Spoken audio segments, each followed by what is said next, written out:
eso, Mauro?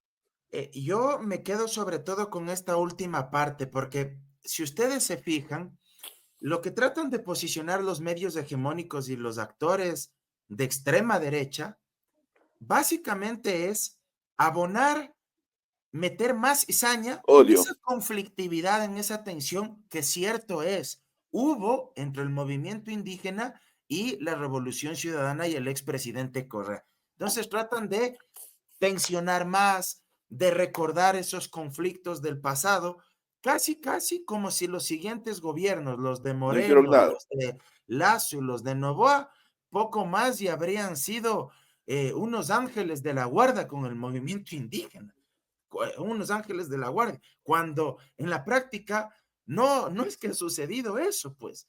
Si bien existieron inconvenientes con el expresidente Correa, lo que sucedió con los gobiernos posteriores yo creo que no tiene precedente alguno. Recordamos las movilizaciones de octubre del 2019, las de junio del 2023. Es decir, creo que hay hechos que están ahí y que son parte del imaginario colectivo y están latentes en la memoria de la gente. Creo que cuando Leonidas dice con absoluta claridad que al final del día con quien va a sentarse a conversar es con Luisa y no con el expresidente Correa, marca la cancha y quita un gran peso de encima respecto de este discurso que se trata de posicionar. ¿Para qué? Para deslegitimarle también a Luisa González, porque no hay que perder de vista eso. Lo que buscan los medios y la extrema derecha es construir una imagen de Luisa González como si el gran titiritero sería, digamos, Correa y ella no tendría donde mando, no tendría liderazgo. Y yo sí creo que si bien en la campaña del año pasado pudo haber generado ciertas dudas, si ustedes quieren, yo creo que en esta campaña Luisa González ha sido mucho más firme y ha sido mucho más inteligente, si ustedes quieren, incluso en desmarcarse de ese tipo de posiciones y de demostrar que ella es la candidata. Y creo que Leonidas también actúa de forma muy inteligente al decir, vean, por último, si aquí se llega a algún tipo de acuerdo, va a ser entre Luisa y quien habla, no con el expresidente Correa. Y con eso me parece que marca la cancha y me parece una decisión acertada, porque quienes fueron candidatos a la presidencia en esta primera vuelta fueron Leonidas y Luisa, nadie más que ellos. Entonces, yo sí aspiraría que estas gestiones políticas avancen y que se pueda enrumbar un camino que permita construir una plataforma de las izquierdas y claro, desde abajo, quienes hacemos vocería, opinión pública, coadyuvar a esto, desmontar las mentiras del gobierno de Novoa, que realmente en vez de avanzar en términos de progresos sociales, más bien hemos retrocedido como país. Ahí, mientras Luchito recupera el Sí. tema de la conexión, yo más bien lo que quisiera decir es que también creo que no hay que dejarse llevar por los pronunciamientos ya adelantados de determinados eh, actores políticos que no necesariamente representan a todo el movimiento indígena, ni a la Conaya, ni a Pachacuti. Yo creo que eso también es importante. Por ejemplo, yo le veía por ahí a ese señor Umajinga, que fue asambleísta el periodo pasado, o sigue siendo, me parece, sigue siendo asambleísta, me Sí, un parece, majinga. y fue quien en la comisión de fiscalización votó a favor del archivo del juicio político en contra de la fiscal Diana Salazar, ¿a cambio de qué? A cambio de que a él, a su vez, le archiven una investigación penal previa. Y él no es de la CONAIE, no es de Pachacutic, él ganó como asambleísta por suma. Sin embargo, claro, la estrategia del gobierno, ¿cuál fue? Hablar con él, colocar ahí un grupo de 15, 20 personas detrás de él y que salga poco más y siendo vocero del movimiento indígena. ¿Para qué? Para confundir a la opinión pública, para meter esta enorme dosis de cizaña, de desconfianza y tratar de torpedear cualquier potencial acuerdo. También vimos, es verdad, lo de la prefecta de Cotopaxi, pero yo creo que ahí también hay que partir las aguas.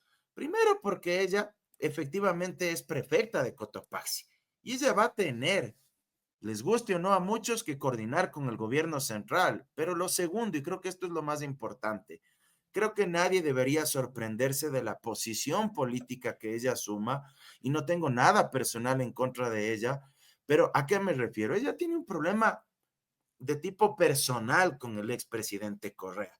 No estoy diciendo si ella tuvo la razón, si el expresidente Correa tuvo la razón, no voy a entrar en ese análisis, pero lo que es evidente es que ahí hay una bronca que ya trasciende lo político y creo que nadie debería sorprenderse que ella nuevamente asuma una posición contraria a cualquier candidatura de la Revolución Ciudadana. Entonces, creo que hay que manejar las cosas también con mucho tino, no caer en este juego que propicia el gobierno de Noboa y de la derecha para tratar, repito, de enmarañar, de torpedear cualquier posible acuerdo y más bien ser prudentes y ser inteligentes en el sentido de abonar con lo positivo a este diálogo que yo confío mucho, de verdad. Creo que vivimos un momento histórico en el país, no por lo bueno, sino por la tragedia que estamos sufriendo como ecuatorianos con todo lo que sucede.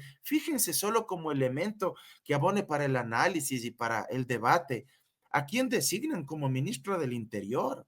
O Claro. sea, es que realmente uno ve eso y uno dice, bueno, definitivamente ya no tienen empacho, no tienen vergüenza, no les importa nada, o qué tipo de acuerdos tienen por debajo, porque eso ya no es ignorancia, o sea, no es que lo hacen por desconocimiento, o sea, no están pues designando a un director por ahí de mediano rango, de segundo orden, están designando a ministro del Interior en vez de una persona que era, pero pues, cercanísima a Daniel Noboa, porque incluso era abogada de él en varios temas empresariales antes de que sea presidente, etcétera.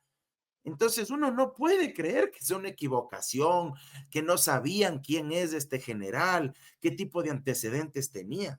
Entonces, la situación es gravísima, porque uno diría, bueno, no solo nos estamos enfrentando a la maquinaria del Estado, nos estamos enfrentando ya a estructuras mucho más ya complejas y hasta peligrosas.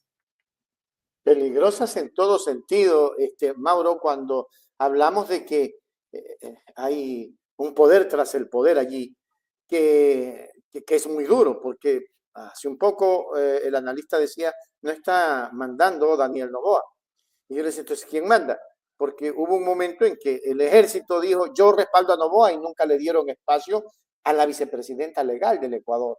Entonces, más allá de eso, salió el ejército a decir en un comunicado, señores, nosotros hacemos lo que el presidente dice, o sea, una dictadura completa. Pero ¿quién está atrás de ese poder?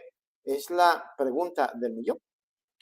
Mira, Richard, yo también sí quisiera abonar algo más que me parece importante. Yo justo Ujú. había terminado de sacar algunos datos previo a la entrevista, porque pensaba hacer un pequeño video para subirlo a mis redes sociales sobre las cifras oficiales que publicó el INEC el mes pasado, enero, respecto de cómo terminó el Ecuador el año 2024, comparándolo incluso con el 2023. Y en diciembre del 2024 terminamos con los niveles de pobreza más altos desde la pandemia del COVID-19.